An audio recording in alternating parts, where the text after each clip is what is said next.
Screams erupted from the base of the dorm building as thick, oily smoke billowed into the night sky. I was back. I had returned to the very day I charged into that inferno to save the girl of my dreams, only to have her stab me in the back, accusing me of arson and assault. I was back at the starting point of the nightmare, where my parents disowned me, my best friend sold me out, and I was eventually beaten to death in a cold prison cell. Standing in the crowd, I looked up at the towering flames and smiled. Your judgment day has arrived. The fire licked the blackened brick of the dormitory like a serpent's tongue. The symphony of the apocalypse surrounded me. Girls shrieking, glass shattering under the heat, and the panicked roars of the crowd. My heart, however, was a block of ice. In my past life, this was the moment I heard Mia Sterling was trapped on the 6th floor. Without a second thought, I had charged in. I'd used a wet towel to cover my face, crawled through the suffocating haze, and kicked down a warped door with nothing but sheer adrenaline. I carried her out of that hell on my back. I became a hero, and then I became a predator. When Mia woke up, she didn't thank me. Instead, in front of the cameras and the cops, she pointed a trembling finger at me. She claimed I had set the fire myself just to trap her and force myself on her. My parents, two people who valued their social standing above their own blood, didn't even ask for my side. My father slapped me in front of the whole world before kneeling at the feet of the Sterlings, publicly disowning me to save the Miller family name. My best friend, Nate Brooks, testified in court that he had seen me carrying a gasoline canister toward the dorms. 10 years. I was sentenced to a decade. In prison, I was cornered by thugs hired by Kyle Vanderbilt, the real arsonist and Mia's obsessive pursuer. They broke my arms and legs. I died like a stray dog on a concrete floor, feeling my life leak away through the agonizing cracks in my bones. I hated them. I hated this world that twisted black into white. I hated every single person who pushed me into that abyss. If I could just do it over. Someone's still in there. Mia Sterling is on the 6th floor. Somebody help her. A piercing scream jolted me from the depths of my memories. I looked up at the 6th floor window, bathed in a hellish orange glow. Mia. My chance to do it over was finally here. The crowd was retreating.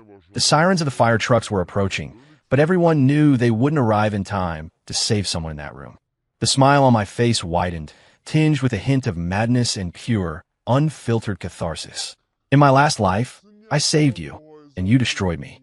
This time, I'm still going to save you, because only by keeping you alive can I make you feel a despair far worse than death.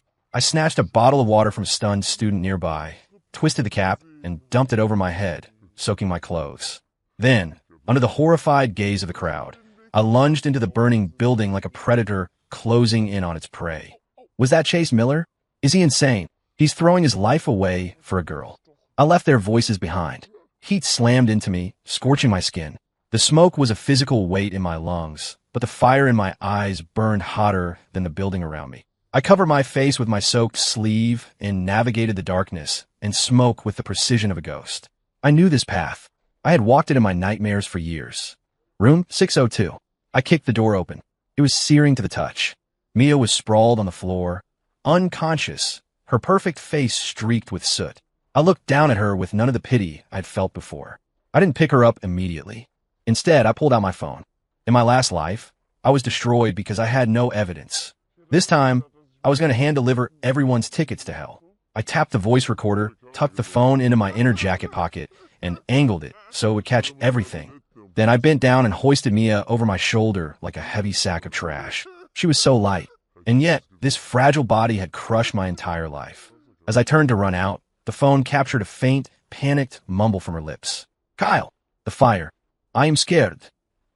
A cold smirk touched my lips. Kyle Vanderbilt. Perfect. The first piece of evidence was secured. The moment I burst out of the fire with Mia on my back, the world seemed to freeze. Flashbulbs erupted like lightning. I was the center of the frame, the hero of the hour. He's out. He got her. My God, that was incredible. I gasped for air, letting the mixture of ash and sweat sting my eyes, but my gaze remained sharp as a blade. I scanned the crowd. I saw the university dean's relieved face. I saw the awe in the eyes of my classmates. I saw my parents on the edge of the crowd, their faces a mix of vanity and secondhand fear. And further back, I saw a young man in designer clothes looking frantic. Kyle Vanderbilt. I recognized him instantly. In my past life, this trust fund brat had tried to set up a grand romantic gesture with hundreds of candles at the base of the dorm. He'd accidentally ignited a pile of recycling. And when the fire went out of control, he used his father's wealth to buy everyone off and turn the hero into a scapegoat. Our eyes met. His were filled with guilt and malice.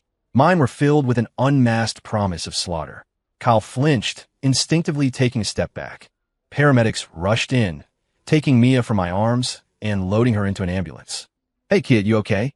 Get in. We need to check you out," a nurse shouted. I shook my head, my voice sounding like it had been dragged over gravel. "I'm Fine." My eyes landed on a familiar figure. Nate Brooks, my best friend. He was running toward me, his face a mask of genuine concern. "Chase, you're freaking crazy, man. You almost gave me a heart attack." He swung a fist in my shoulder in a playful, brotherly gesture. I looked at him, at the face I had once trusted with my life, and felt nothing but ice. In my previous life, this man had sold me out for the promise of a corporate internship at Vanderbilt's father's company. "I'm fine," I repeated, subtly stepping out of his reach. Nate froze for a second before recovering, slinging an arm around my shoulder for the benefit of the reporters. "That's just how he is. Quiet guy, but the most loyal friend you'll ever have." The cameras swiveled toward us. The dean walked over, gripping my hand tightly. "Chase Miller, on behalf of Northwood University, thank you for your bravery. We will be nominating you for a Medal of Valor." I looked at his bureaucratic smile and felt only disgust. In my last life, this same man was the first to sign my expulsion papers to protect the school's reputation. I let them play their parts. My parents finally pushed through. My mother grabbed me, tears streaming down her face. "You stupid boy. If something happened to you, how could I live?" My father stood tall, his voice stiff but tinged with a hint of pride. "Reckless. Don't ever do that again." He paused, then added, "But at least you didn't embarrass the Miller name." Embarrass the name. I remembered his words as the police took me away in the other life. "The Miller family has no room for a piece of filth like you." I let them hold me, feigning exhaustion while I counted the seconds in my head. The ambulance had left. Mia will be waking up soon. The real show was about to begin. I gently pushed my mother away and looked at the dean. "Sir, I'd like to go to the hospital to check on Mia." "Of course.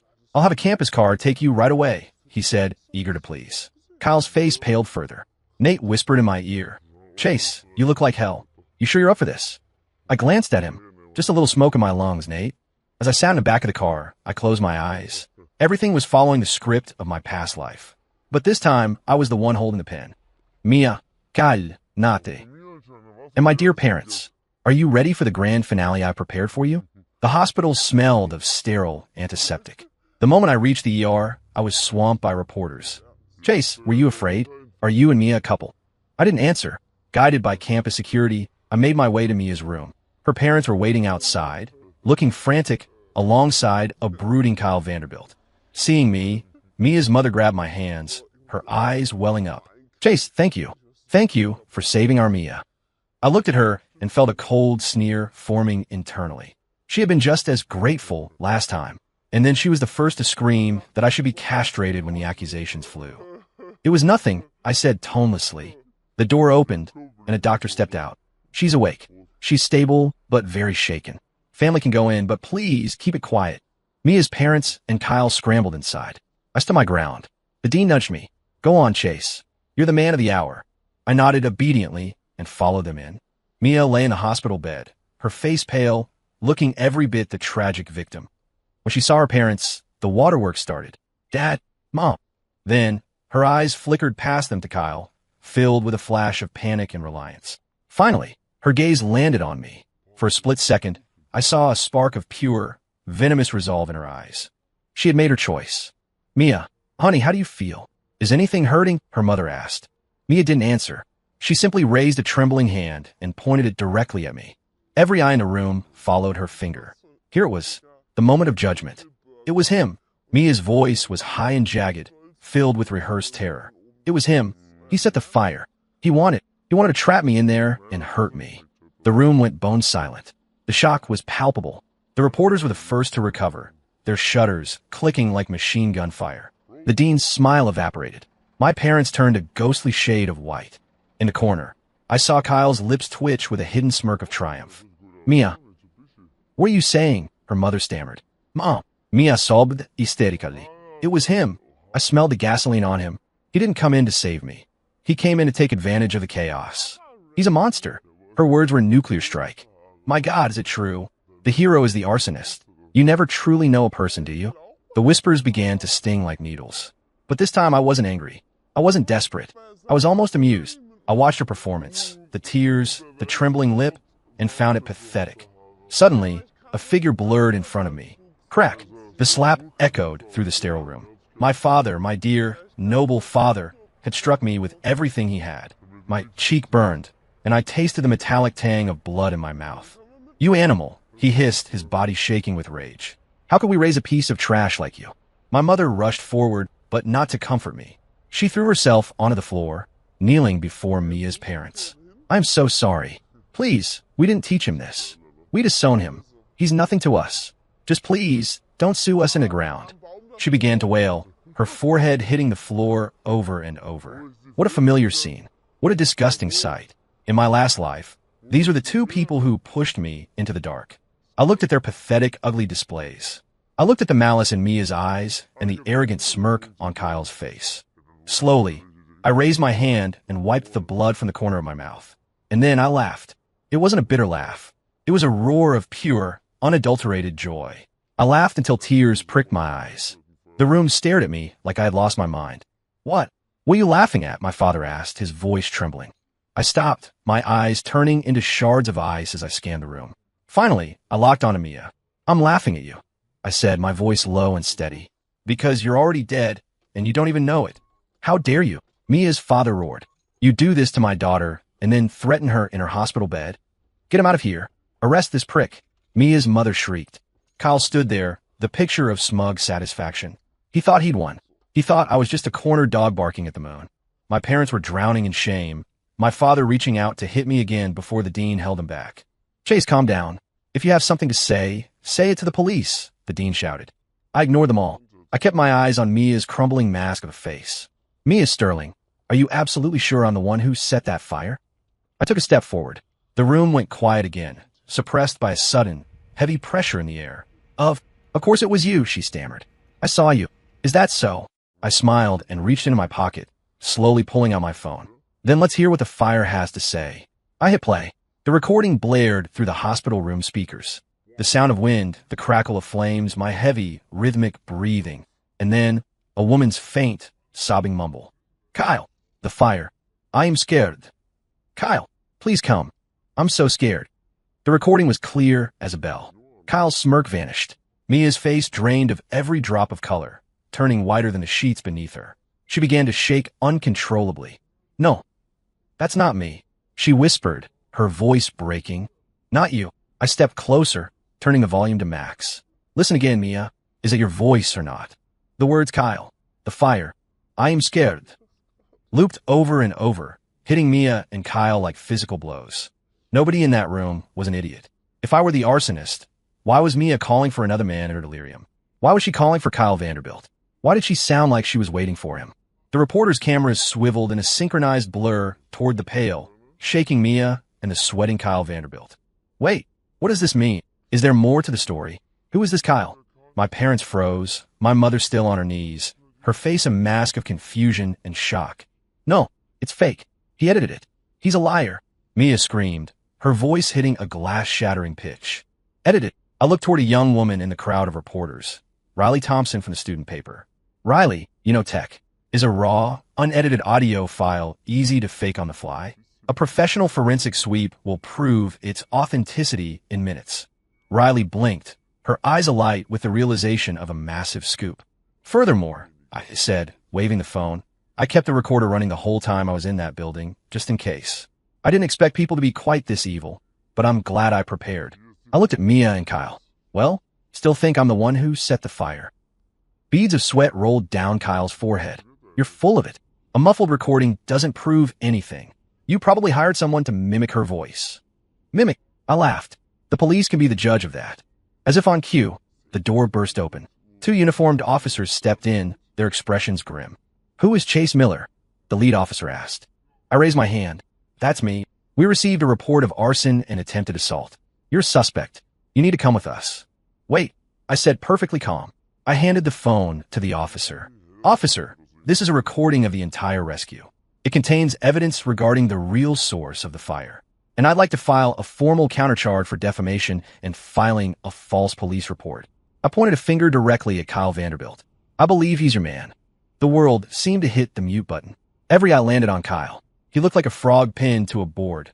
Mouth agape, shaking, unable to find a single word of defense. You're lying, he finally wheezed, but the words were hollow. The lead officer was a veteran. He looked at Kyle's reaction, then at Mia, who was trembling like a leaf, and a flicker of understanding crossed his face. He didn't waste time. He took the phone and turned to his partner. Take Mr. Miller, the complainants, and Mr. Vanderbilt down to the station for questioning. No, I'm not going. Mia shrieked. I'm the victim. Why do I have to go? Cooperating with an investigation is a legal requirement. Miss, the officer said firmly.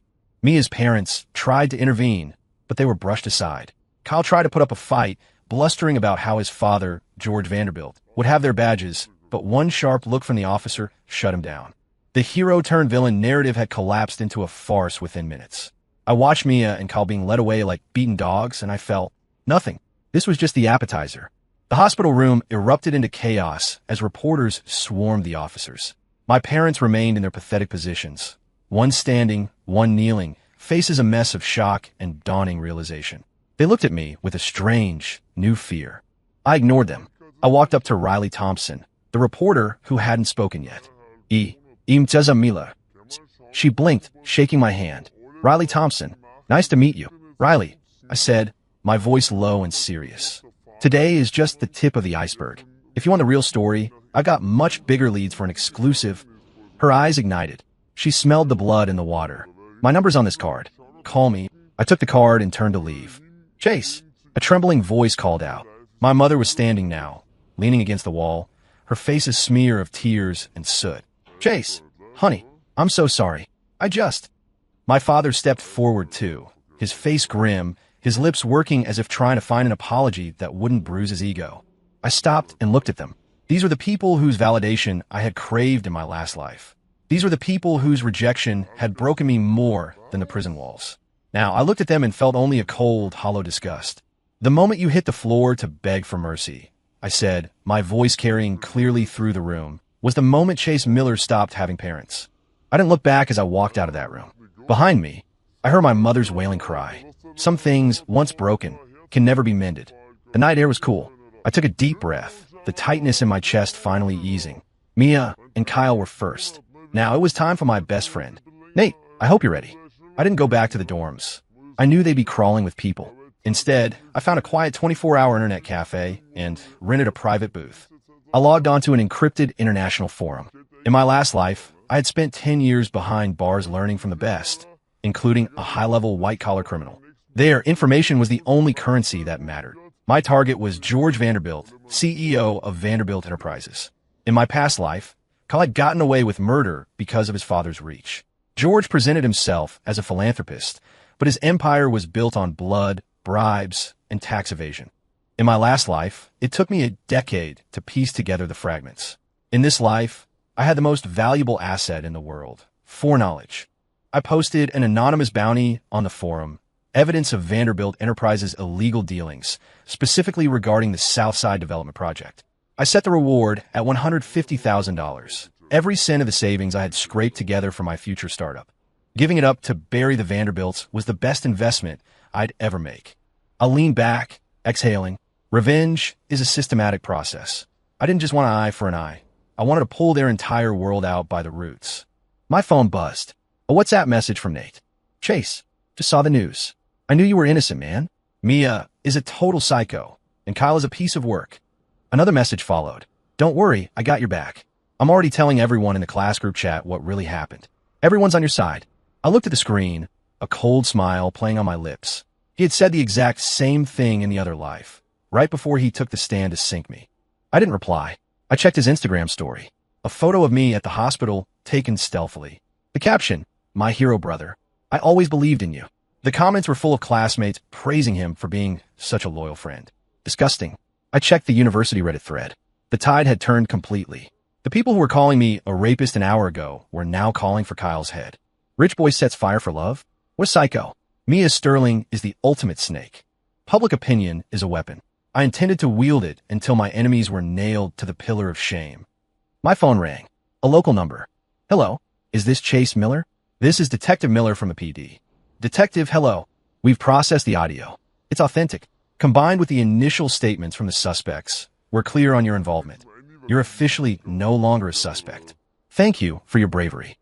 Thank you, Detective. However, he continued, his voice dropping, there's one more thing. During Kyle Vanderbilt's interrogation, he tried to offer an eyewitness to save himself. A witness who claims he saw you carrying accelerant into the building. I smiled. Here we go. The witness is a classmate of yours, Nate Brooks. He's at the station now, insisting on giving a statement against you. When I arrived at the precinct, Nate was waiting near the entrance. He rushed toward me, his face a perfect mask of anxiety. Chase, thank God. Are you okay? Did the cops give you a hard time? He looked me over like a worried brother. If I hadn't lived through his betrayal once already, I might have believed him. I didn't say a word. I just watched him. My gaze was so cold, it seemed to physically push him back. Chase? What's with that look? He rubbed his hands nervously. Nate, I said slowly, do you know what I hate most in this world? He blinked. Betrayal. My voice was a hammer blow. Nate's face shifted, his eyes darting around. Chase, what are you talking about? I'd never betray you. Is that so? I brushed past him and walked into the station. Detective Miller was waiting in his office. He gestured to a chair. That guy outside? Brooks? I nodded.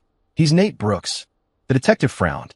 He says he's here to testify against you, but he looks like he's about to throw up. He's terrified because he's lying. I said, give it to me straight, Chase. What's the deal? I explained the situation. How Kyle Vanderbilt had likely promised Nate a high-paying job in exchange for a false statement. I didn't mention the rebirth, of course. I framed it as a logical deduction based on Nate's sudden change in behavior and his known ties to Kyle's social circle.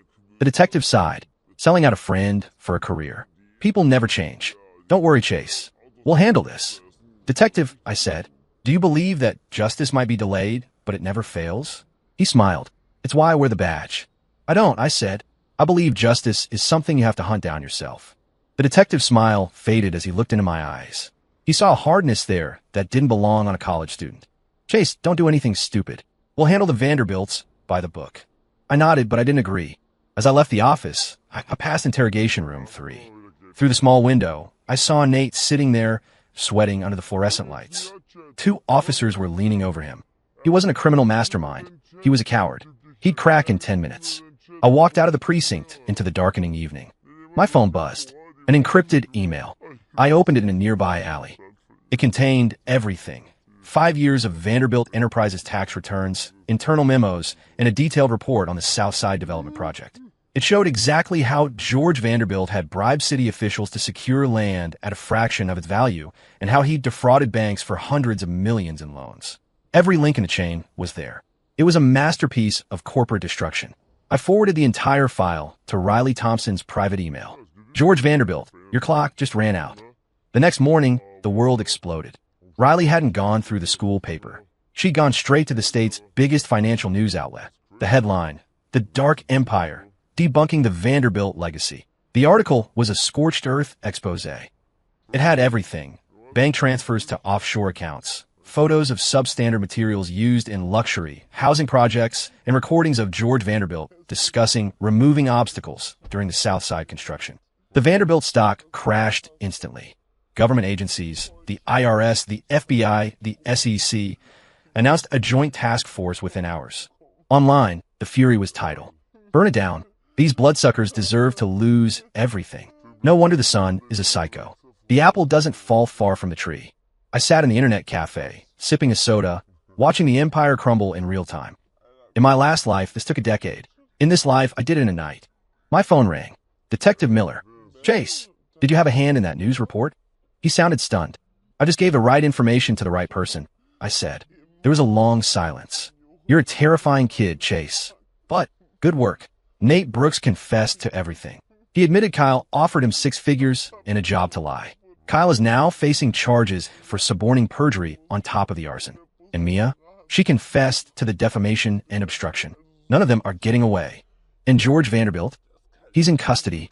Based on what's in that report, he's never seeing the sun again. I hung up and stretched. The Vanderbilts were done. Mia was done. Nate was done. My revenge was moving toward its conclusion. And yet, I felt a strange, quiet calm. I headed back toward campus, but 2 people blocked my path. My parents. They looked 10 years older than they had yesterday. My mother's eyes were swollen from crying. My father kept his head down, unable to meet my eyes. Chase, my mother sobbed, reaching for my hand. I stepped back. Can I help you? I asked, my voice like dry ice. Chase, we were wrong. We're so sorry. She cried. We were just so scared. We didn't know the truth. You didn't know? I laughed. So, without knowing the truth, you were happy to sentence your own son? To disown me just to save your reputation? My father's face flushed a deep, shameful red. Son, come home. We want to make it up to you. Home. I looked at him. If an apology worked, I wouldn't have died in a prison cell. They stared at me, confused by my words. I didn't explain. Like I said at the hospital, the moment you knelt for the Sterlings, you stopped being my parents. Good luck with the rest of your lives. I walked past them, ignoring my mother's renewed wailing. Some mistakes are unforgivable. Back at the dorm, I became a ghost. People stared, whispered, and pointed. Their eyes were no longer filled with contempt, but with a mixture of awe and genuine fear. There he is. That's Chase Miller. He took down the Vanderbilts by himself. Don't mess with him. I didn't care. I went to my room. My 3 other roommates were there. They looked awkward, refusing to meet my eyes. When Mia had accused me, they had stayed silent. Now, they didn't know how to look at me. I started packing my things. Chase, what are you doing? One of them asked. Moving out, I said shortly. Look, man, we're sorry. We shouldn't have doubted you. We're your friends. I stopped and looked at them. Friends? Where was your friendship when I was being dragged out in handcuffs? They had no answer. I grabbed my suitcase and walked out. I found a small apartment near campus, private, quiet, and mine. The following weeks were a blur of legal proceedings. George Vanderbilt was sentenced to life for his financial crimes. Kyle was sentenced to 15 years for arson and perjury. Mia Sterling got 3 years for defamation and obstruction. Nate Brooks got 2 years for perjury. It was exactly what they deserved. But I wanted more. I wanted them to suffer mentally. I received a call from Mia's mother. Her voice was hollow. Chase, please. Can you go see Mia? She's a wreck in there. She won't eat. She keeps saying she's sorry. She just wants to see you. I chuckled. Isn't it a bit late for that? I know we were wrong. But you saved her life. Please, just see her once, so she has a reason to keep going. A reason to keep going? I felt a cold surge of electricity. When you people were pushing me into hell, did you give me a reason to keep going? I hung up and blocked the number. A few days later, a text from Nate's father. Chase, Nate's mom is sick with grief. He's already being punished. Can you talk to the school? Don't let them expel him. Give him a future. I deleted it. Nate didn't care about my future when he lied to the cops. The school expelled both Mia and Nate. Their names were permanently etched into the university's history as a disgrace. Even when they got out of prison, that black mark would follow them to their graves. I threw myself into my studies and my new passion, finance. Using the knowledge I'd gained in prison and my memories of the future, I played the market. I turned my remaining savings into a small fortune within months. I started an investment firm and recruited a few like-minded students. I wasn't just the guy who took down the Vanderbilts anymore. I was a rising star in the financial world. Riley Thompson and I became close. She had moved up to a major news outlet thanks to the Vanderbilt story. We grabbed dinner and talked about the world. She was smart, driven, and she looked at me with a curiosity that suggested she knew I was hiding a dark secret. Everything was going well until I got a call from the penitentiary. Detective Miller had arranged the patch through. Chase. It was Kyle Vanderbilt. His voice was no longer arrogant. It was thin, raspy, and broken. What do you want? I wanted to say I'm sorry. I was a monster. I shouldn't have done it. I listened in silence. My dad is gone. The company is gone. My mom divorced him and left the country. I have nothing. He started sobbing. Chase, I just have one question. Why? That night, you could have left Mia to die. Why did you save her? I waited. Then, I gave him the answer I've been holding for both of them. Because letting her live to see your family destroyed, to see her own reputation vanish, to watch you all rot in cells, that was much more satisfying than letting her die in a fire. The sound of Kyle's absolute, soul-shattering sobbing filled the line before I hung up. The sun was shining outside my office window. My revenge was complete, and my life was just beginning. Time moved fast. By senior year, my firm was a major player. I was a campus legend. One afternoon, Riley called me.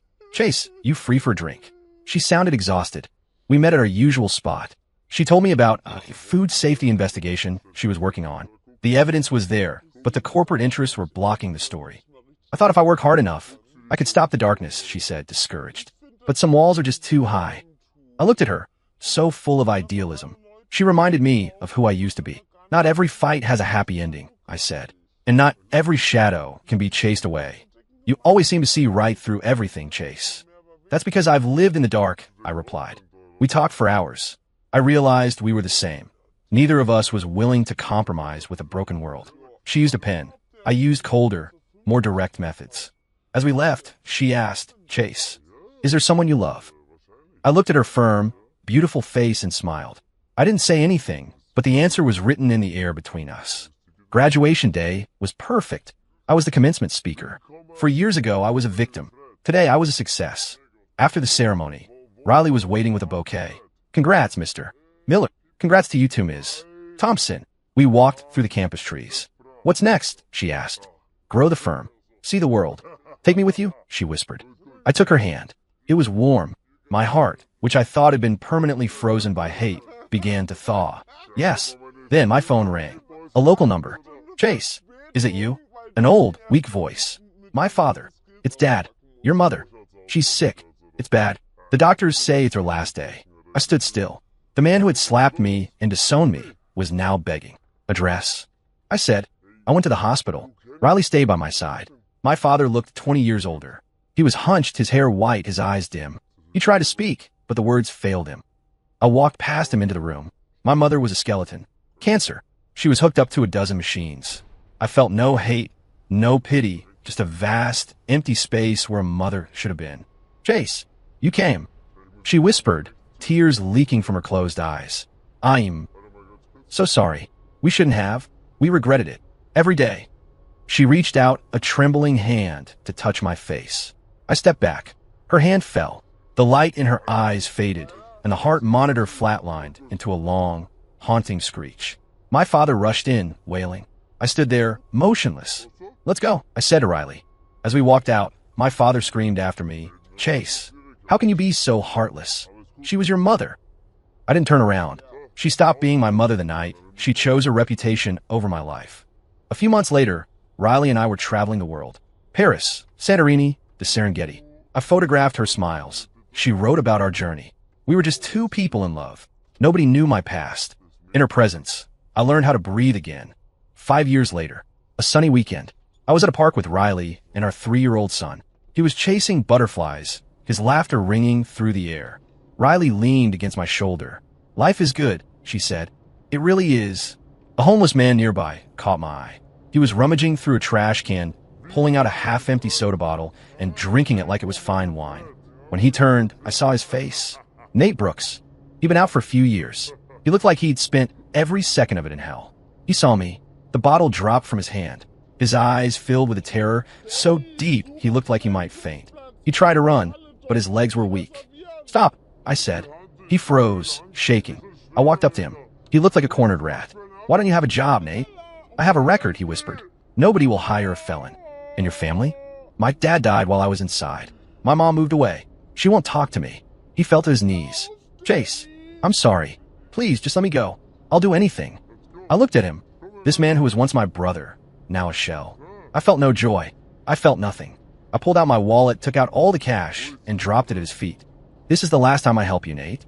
We're even now. I turned back to my wife and son. Daddy, my son yelled, throwing himself into my arms. I kissed his cheek. Let's go home, I said to Riley. As we walked toward the sunset, Nate's sobbing echoed behind us, soon drowned out by the wind. My revenge was a distant memory. My life at last was mine. Story complete.